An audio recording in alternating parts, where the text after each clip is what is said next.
Yang pertama kepada para hamba-hamba Tuhan, termasuk kepada saya atau terutama kepada saya. Kalau gereja ini diadakan, jemaat hadir, lalu jemaat tidak memperoleh apa-apa, itu benar-benar suatu kejahatan. Benar-benar suatu kejahatan. Seperti rumah sakit yang dikunjungi atau dihadiri, tetapi tidak memberi kesembuhan, tidak memberi kesehatan. Mungkin rumah sakit tersebut tidak menarik bayaran, tetapi perjalanan menuju rumah sakit. Dan satu lagi yang mahal, kepercayaan. Kepercayaan itu tidak bisa dinilai dengan uang. Tetapi ternyata rumah sakit tidak memberi kesembuhan atau kesehatan. Itu suatu kejahatan, saudara. Kepercayaan itu tidak bisa dibayar dengan uang atau ditukar dengan uang, atau tidak bisa dinilai dengan uang. Apalagi kalau jemaat sudah hadir, bayar ongkos perjalanan, meluangkan waktu. Selain kepercayaan tadi ya saudara, memberi persembahan, memberi perpuluhan misalnya. Lalu jemaat tidak memperoleh apa-apa. Itu suatu kejahatan. Mengerikan, saudara. Mengerikan. Saya melihat saudara-saudara yang tadi bersalaman dengan saya atau yang saya lihat dari kejauhan. Betapa saya merasa berhutang dan ada tuntutan yang harus saya bayar. Dan mutlak harus saya bayar. Yaitu bagaimana membuat saudara benar-benar diberkati Tuhan atau beruntung. Karenanya sebagai hamba Tuhan harus benar-benar mengenal Tuhan. Bergaul dengan Tuhan. Mestinya selalu dipenuhi Roh Kudus. Bukan hanya pada waktu mau berkhotbah, tapi sepanjang hari dipenuhi Roh Kudus. Bergaul dengan Tuhan. Kalau dulu saya tidak serius memikirkan ini, saudara, karena saya merasa cakap berkhotbah. Tetapi seiring berjalannya waktu, saya menghayati tuntutan itu. Harus berjalan dengan Tuhan, dipenuhi Roh Kudus bukan hanya pada waktu mau berkhotbah. Karenanya mutlak harus hidup suci, karena seorang pembicara, seorang hamba Tuhan atau hamba-hamba Tuhan, itu pipa saluran berkat. Kalau pipanya kotor, maka berkat tidak bisa mengalir. Dan lebih konyol lagi kalau pipa itu dipakai setan untuk mengalirkan kutuk. Jadi kepada semua pelayan-pelayan Tuhan harus mengerti menjadi pelayan Tuhan itu berat. Karena kita bertanggung jawab mengawal gereja Tuhan, mengawal jemaat. Di dunia tidak ada tuntutan yang jelas. Paling kita diomongin orang kalau kita salah. Tetapi pertanggungan jawab kita itu kepada Tuhan. Yang suatu hari akan digelar pengadilan. Apakah hamba-hamba Tuhan sudah melakukan pekerjaan Tuhan dengan baik, merawat, menjadi perawat, menjadi suster dari jemaat-jemaat, ya, menjadi suster bagi jemaat-jemaat. Bapak, Ibu, saudara-saudaraku sekalian, tetapi bagi saudara jemaat harus sungguh-sungguh dengar-dengaran. Jangan hanya kebaktian tapi tidak dengar-dengaran. Saudara harus sungguh-sungguh mendengar nasihat, memperhatikan nasihat, haus, rasa butuh nasihat dari Tuhan melalui hamba-hambanya. Dan saudara harus menurutinya. Kalau tidak, percuma juga saudara, percuma. Ke gereja itu percuma kalau saudara tidak dengar-dengaran, saudaraku. Saudara dan saya harus menyadari bahwa kita ini rentan, fragile, rentan. Kita ini rentan, saudaraku. Manusia itu rentan. Bersyukur saudara yang menyadari kerentanan hidup.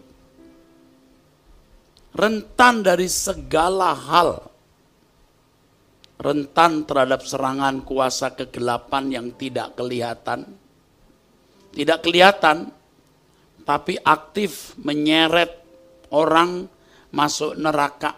Menyeret orang untuk dibinasakan dalam kebinasaan kekal atau kebinasaan abadi. Kuasa kegelapan itu di luar kemampuan kita, saudara. Di luar kesanggupan kita menghadapinya. Di luar kesanggupan kita. Jadi hanya Tuhan yang bisa menolong kita. Saudara harus benar-benar bergantung kepada Tuhan. Saudara melihat banyak orang di sekitar kita sama sekali tidak menyadari hadirnya kuasa kegelapan dalam hidup. Sama sekali. Mungkin juga di antara saudara ada yang tidak menyadari kehadiran kuasa kegelapan tersebut. Saudara merasa semua baik-baik, semua berjalan dengan lancar, ya saudara. Padahal, saudara, ada kuasa kegelapan. Ini di luar kemampuan kita, saudara. Itulah sebabnya di Efesus pasal 6 ayat 10, firman Tuhan mengatakan, akhirnya hendaklah kamu kuat di dalam Tuhan, di dalam kekuatan kuasanya. Kenakanlah seluruh perlengkapan senjata Allah. Kenakanlah seluruh perlengkapan senjata Allah. Supaya kamu dapat bertahan melawan tipu muslihat iblis. Karena perjuangan kita bukanlah melawan darah dan daging, bukan manusia, tetapi melawan pemerintah-pemerintah, melawan penguasa-penguasa, melawan penghulu-penghulu dunia yang gelap ini, melawan roh-roh jahat di udara. Coba, saudara. Banyak orang tidak menyadari sedang diseret menuju kebinasaan. Ngeri sekali, saudara, ngeri sekali. Beberapa kali saya melihat peristiwa-peristiwa bencana. Apakah itu erupsi, tsunami, tanah longsor yang ada di YouTube. Sambil olahraga, saya pasang TV. Dan saya menghindari menonton apa yang tidak perlu. Tetapi bencana itu saya lihat. Di situ saya yang pertama menyadari betapa besar Allah. Gelombang laut, tsunami, ciptaan Allah begitu dahsyat, mengerikan, apalagi Allah yang menciptakan. Itu yang saya peroleh. Yang kedua, ya tadi saya katakan manusia itu rentan ya, rentan sekali ya saudara. Terbatas, ringkih, getas. Ya. Pada waktu bencana itu datang, mendengar jeritan dari orang-orang mengerikan saudara. Tetapi sengeri apapun jeritan manusia karena bencana-bencana tersebut, tidak mungkin melebihi jerit tangis orang yang terbuang ke dalam api kekal, saudara. Wah, pasti itu mengerikan, saudara. Pasti itu mengerikan, saudara. Dalam perjalanan hidup saya, beberapa kali saya menyaksikan kebakaran. Waktu remaja itu pertama kali saya menyaksikan kebakaran. Ya, orang yang berlarian membawa barang-barang yang masih bisa diselamatkan. Saya melihat itu, saudara. Ya, beberapa kali ya. Kengerian bencana-bencana itu tidak ada artinya dibanding kengerian ketika orang terpisah dari Allah selama-lamanya, tidak mendapat kesempatan untuk memperbaiki diri. Bencana bisa membuat orang masih kesempatan selamat. Tapi kalau orang terpisah dari hadapan Tuhan, tidak ada lagi kesempatan, saudaraku. Tidak ada lagi. Nah, setan itu menarik orang masuk ke bencana itu. Firman Tuhan mengatakan, hendaklah kamu kuat di dalam Tuhan. Bukan kuat di dalam yang lain, kuat di dalam Tuhan. Jadi kalau saudara tidak dengar-dengaran, Anda tidak bisa menjadi kuat di dalam Tuhan. Saudara pasti kalah. Coba sekarang saudara tanya diri sendiri, saudara memeriksa diri sendiri, dengan jujur koreksi diri sendiri. Saudara ini kuat di dalam Tuhan atau tidak?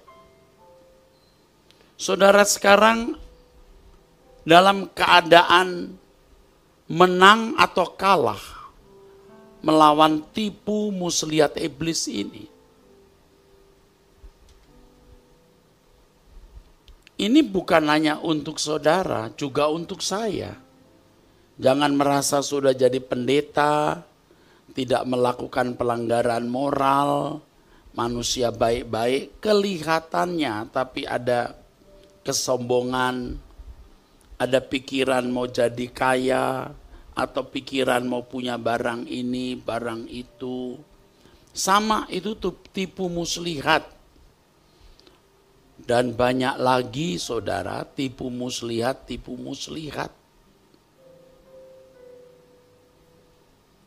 Tentu sebagai pelayan saudara, sebagai perawat rohani, saya khawatir saudara ada di dalam tawanan kuasa kegelapan ini.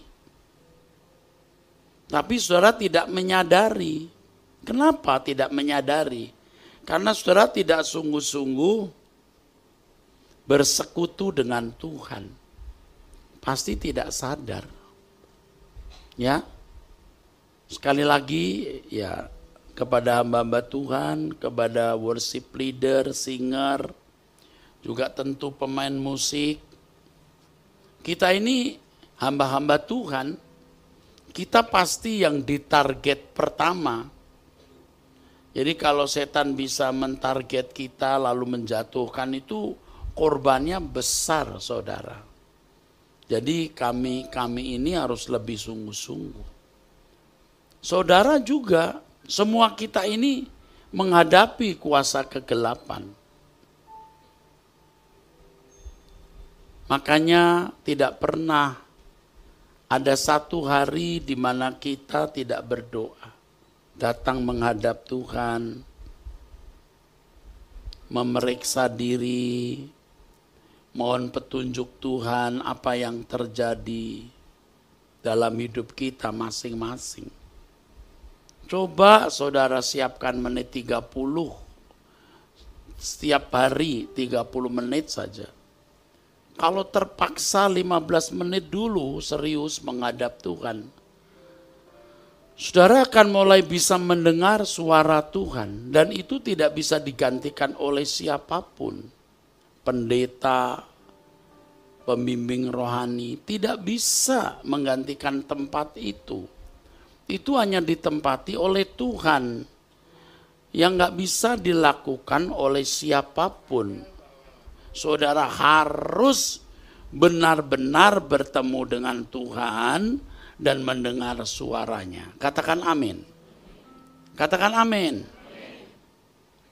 Demi keselamatan saudara. Jangan sombong seperti orang-orang di sekitar kita itu. Ya tentu tidak semua mereka sombong, ada juga yang mencari Tuhan. Kesombongan itu dasarnya ketika orang merasa bisa hidup tanpa Tuhan. Jadi kalau saudara ke gereja ini jangan merasa sudah memiliki prinsip bahwa saya memang tidak bisa hidup tanpa Tuhan, Pak, maka saya ke gereja. Bagus, masih ke gereja. Tetapi setiap harinya itu loh yang saudara harus mendapat bimbingan dan pimpinan Tuhan. Supaya kuasa kegelapan jangan memiliki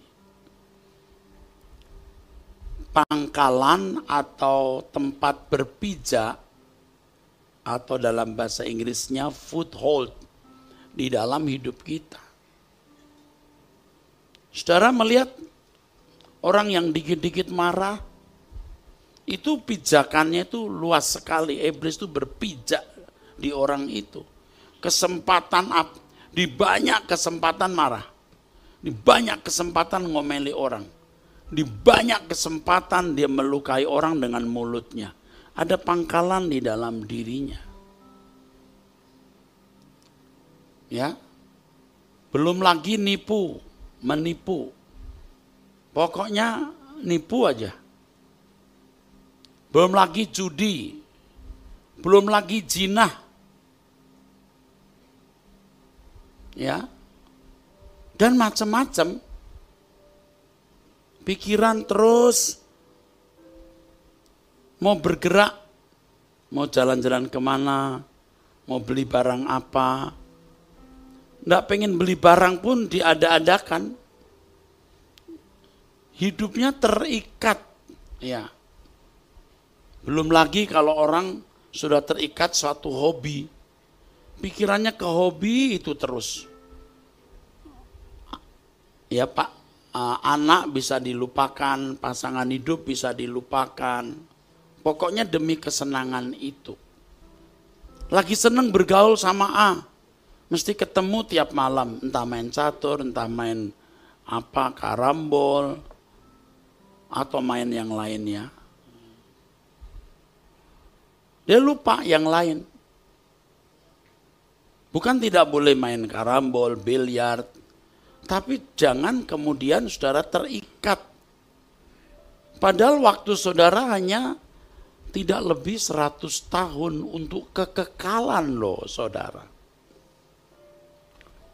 Waktu anak saya menikah ya saudara, terima kasih untuk Bapak Ibu yang hadir ya.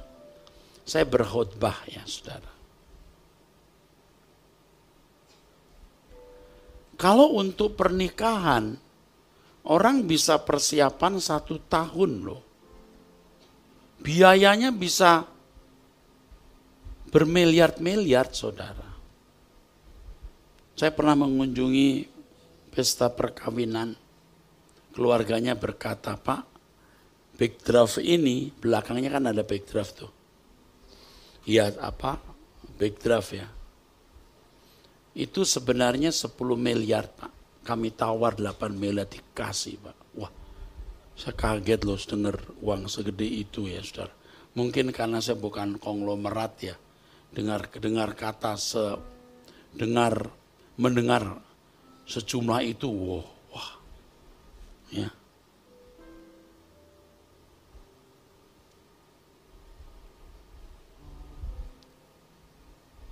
Mengerikan ya, saudara, ya. Mengerikan.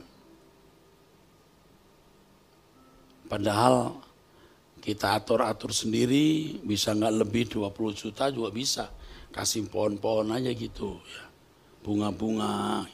Bagus juga. Bagus kok. Bagus. Emangnya setelah itu saudara dapat hadiah? Setelah backdropnya bagus dapat hadiah kan enggak? Paling orang ini. Itu aja kan ya. Pesta itu dipersiapkan setahun, backdraftnya, makannya, ada test foodnya, waduh ya. Ada IOWO, waduh saudara. Kadang-kadang priwetnya itu foto-foto di luar negeri, Eropa, Jepang, waduh. Bukan nggak boleh. Please kalau itu memang bagianmu, saya tidak mengatakan salah. Tapi itu hanya untuk 2 jam, 2 jam setengah, paling lama 3 jam. Dibuat semegah-megahnya. Untuk kekekalan yang tak terbatas waktunya, saudara sediakan berapa lama? Hanya 70 tahun, 80 tahun.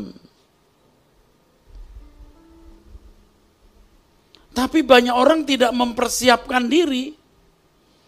Tadi tuh sibuk belanja, sibuk shopping, sibuk jalan-jalan, sibuk ngurus hobi. Belum lagi hanya memuaskan keinginan. Setan yang diberi pangkalan. Setan yang bertahta dalam hidup orang-orang ini. Ingat Bapak Ibu bawa pulang kalimat saya ini. Siang malam memikirkan Tuhan. Katakan. Yuk yang lebih keras. 1, 2, 3.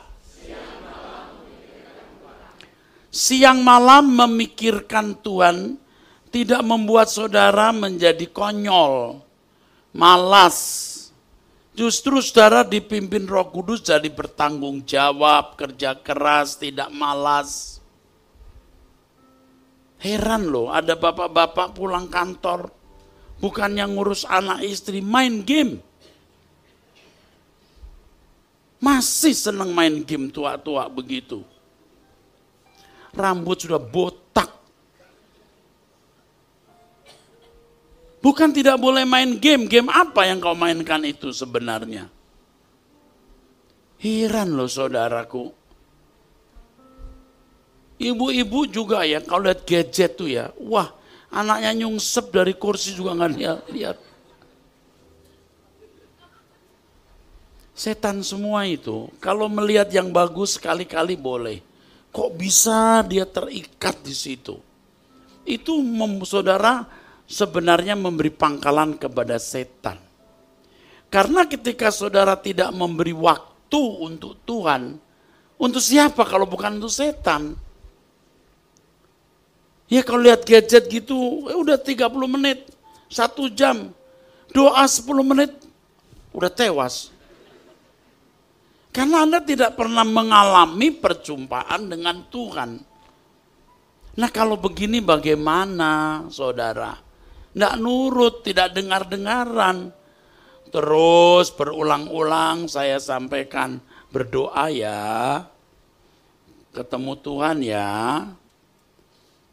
Saudara tidak melakukan seperti dokter memberi obat, resep, tapi saudara tidak menebus resepnya, atau kalau diberi obat tidak diminumnya. Saudara nggak sembuh-sembuh. Saudara harus takut loh masuk neraka itu. Terpisah dari Allah itu mengerikan. Jerit tangis orang yang mengalami bencana tidak ada artinya dibanding dengan jerit tangis orang yang terpisah dari Allah. Saya bukan nakut-nakuti saudara. Itu kalau orang-orang yang pikirannya pendek dan sombong. Pendeta nakut-nakuti orang masuk neraka. Bukan nakut-nakuti, memang menakutkan. Kok bisa loh kamu anggap ringan, ya? Begitu saudaraku. Jadi waktu saudara yang 70-80 tahun ini harus saudara gunakan sungguh-sungguh mencari Tuhan. Kalau saudara ke Rehobot ini kan prinsipnya, pilarnya itu 3 prinsipnya. Hidup suci, langit baru, bumi baru. Dan yang ketiga hidup bertanggung jawab. Kerja keras, jaga kesehatan, pola makan, pola hidup yang baik. Ini tanggung jawab, ya, memaksimalkan potensi, itu pelayanan, ya, itu pengabdian kepada Tuhan. Anak-anak harus sekolah dengan baik, kuliah dengan benar, begitu berkarir dengan tekun, begini. Kita tidak mungkin bisa hidup suci tanpa kesungguhan, saudara. Hidup suci itu indah sekali, saudara. Tapi berat, bahkan mustahil. Tapi Roh Kudus menuntun kita, sehingga yang mustahil menjadi tidak mustahil. Kesucian itu indah, saudara. Kalau kita sudah mulai hidup suci, ya, lalu bikin salah, bukan main sakitnya. Waduh, kita jadi sakit. Akhirnya kita trauma loh bikin salah. Indah sekali, saudara. Dan kalau saudara hidup suci, saudara akan peka terhadap dosa sekecil apapun. Sehingga iblis tidak mendapatkan pijakan. Hati-hati, saudara. Ya. Jadi singkatnya, hidup ini harus saudara sadari. Saudara yang sering mendengar khutbah tentang neraka, kekekalan, belum tentu benar-benar takut terhadap kekekalan loh. Apalagi yang di luar sana, sama sekali tidak memikirkan bahwa suatu hari dia akan masuk ke dalam peti mati. Nggak mikir. Jadi jangan sampai saudara terpengaruhi oleh cara hidup, gaya hidup orang-orang di sekitarmu. Ingat prinsip-prinsip kebenaran yang diajarkan perawat saudara di gereja ini, Erastus. Ingat kekekalan langit baru, bumi baru, kesucian hidup. Jangan memberi pangkalan terhadap kuasa gelap. Kalau saudara tidak memberi pangkalan terhadap kuasa gelap, saudara makin hidup suci. Kehidupan suci saudara akan menulari orang lain. Tapi kalau saudara hidup sembarangan, memberi pangkalan terhadap kuasa kegelapan, itu juga membangun pangkalan kuasa kegelapan untuk keluargamu. Pasti saudara, bareng-bareng rame-rame masuk neraka nanti. Tapi kalau saudara benar-benar berjuang untuk hidup benar, saudara menulari keluargamu dengan kesucian hidup, takut akan Allah, memikirkan kekekalan. Anak-anak muda sekarang mana mikir kekekalan, saudara? Jangankan anak muda, orang tua mereka pun tidak memancarkan peringatan atau alarm.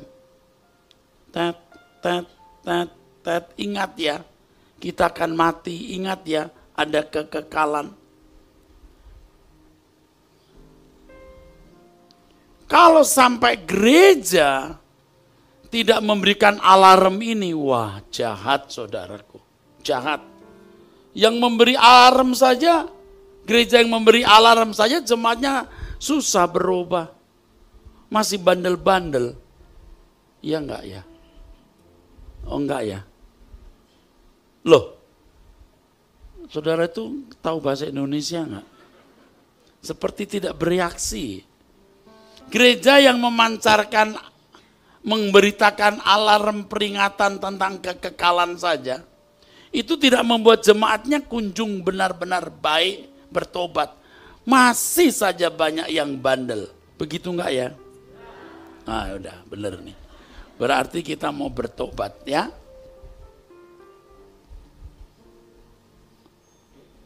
Mengerikan saudaraku, mengerikan sekali. Saya sungguh-sungguh memberitakan kebenaran ini agar saudara-saudara sadar. Jangan sombong, kesombongan itu berangkat dari sikap hati yang merasa tidak membutuhkan Tuhan. Bapak Ibu, saya sering mengadakan perjalanan dan kalau keluar kota pada umumnya naik pesawat. Jadi saya sudah berkali-kali mengalami turbulence ya. Pernah ya sampai tidak makan gara-gara turbulent terus. Jadi pramugari, seingat saya nih, sampai tidak memberi, nggak sempat karena turbulent terus. Iya, saya udah ngalamin turbulence yang berat di luar negeri. Pesawat sampai jatuh di Homulus ya, jatuh wes gitu. Tapi terbang lagi saudara, yes, mungkin udara kosong ya, bleng, gitu. But gitu. Seperti orang lain ayunan, but gitu. Wah, orang teriak, wah gitu di barat sana. Tapi akhirnya terbang lagi, terus mendarat. Waktu mendarat semua tepuk tangan keras-keras. Karena saya tidak biasa tepuk tangan, saya bingung ya. Kalau di luar negeri atau di Eropa terutama, mendarat tepuk tangan. Tapi saya nggak biasa tepuk tangan, jadi saya nggak ikut. Maksud saya tepuk tangan ikut-ikutan terus saya bingung. Ntar di Indonesia saya ke bawah lagi, mendarat saya tepuk tangan sendiri. Saya tuh menghayati betapa rentannya manusia, apalagi kalau pergi ke Amerika 18 jam di atas laut Atlantik itu. Ngek itu pesawat seperti mau patah loh, ngek bunyi ngek itu seperti mau patah gitu. Ngek goyang gini. Ngek. Wah, itu kanan kiri gelap saudara. Kan kita tahu di bawah ini kan lautan bergelombang ya. Pasti banyak ikan hiunya ya. Pesawat tuh ya seperti ngek. Seperti berhenti tapi jalan terus. Itu wah, cepat sekali. Tapi karena kita di dalam kita nggak merasa cepatnya itu bunyi ngek. Seperti mau patah gitu. Wah, kalau itu patah saudara, itu jatuh. Bisa apa sih? Biar uangnya 1 gunung di bank. Nggak ada artinya. Biar punya emas 2 ton, nggak ada artinya. Begitu loh manusia itu saudara-saudara. Rentan sekali dan menghayati itu saudara. Ya saya selalu mengkaitkan dengan Tuhan. Karena urusan saya Tuhan melulu ya. Jadi saya kaitkan sama Tuhan. Betapa bersyukurnya mengenal Tuhan. Menjaga kesucian, kekudusan tiap hari. Ya. Bersama dengan Tuhan setiap hari. Wah, betapa indahnya. Saya tentu belajar ya saudaraku. Untuk bisa mencapai kesucian setinggi-tingginya. Bukan mau sombong. Yang sering doa bersama saya mendengar doa itu. Tuhan buat kami mencapai kesucian setinggi-tingginya. Keberkenanan setinggi-tingginya. Karena semua prestasi yang kita miliki akan kita tinggalkan, saudara. Tapi kalau keberkenanan di hadapan Tuhan setinggi-tingginya, itu harta kekal. Nah, saya mengajak saudara urusan ini, bagaimana hidup sebaik-baiknya, itu pakai bahasa umum ya. Jangan menyakiti orang, jangan melukai orang, jangan merugikan orang.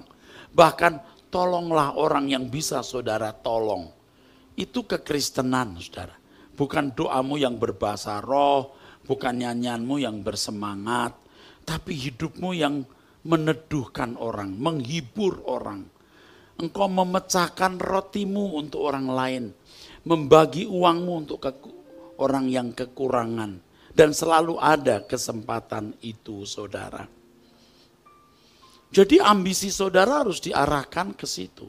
Nah, yang merusak saudara itu kuasa kegelapan. Dia membuat saudara tidak berprestasi sama sekali. Bahkan minus 0. Bukan plus tapi minus. Karena jahat ditarik oleh kuasa kegelapan. Itu mengerikan. Jadi saudara harus serius memerlukan Tuhan. Nasihat saya jangan saudara tidak turuti. Bangunlah pagi, mulailah ketemu Tuhan. Ya, berdoa bersama saya jam 5 pagi ya saudara. Katakan amin. Suatu hari saya lihat Anda lihat saya di surga. Amin. Itu sudah lebih dari semua kekayaan yang bisa kita miliki. Serius saudara. Ini bukan omong kosong. Saudara tidak perlu membayar untuk mendengar khotbah ini dan menurutinya. Kalau saudara punya uang, beri persembahan. Kalau tidak punya, enggak dikejar-kejar. Amin. Enggak ditagih-tagih. Ini gereja yang tidak menagih-nagih uang kolekte atau perpuluhan.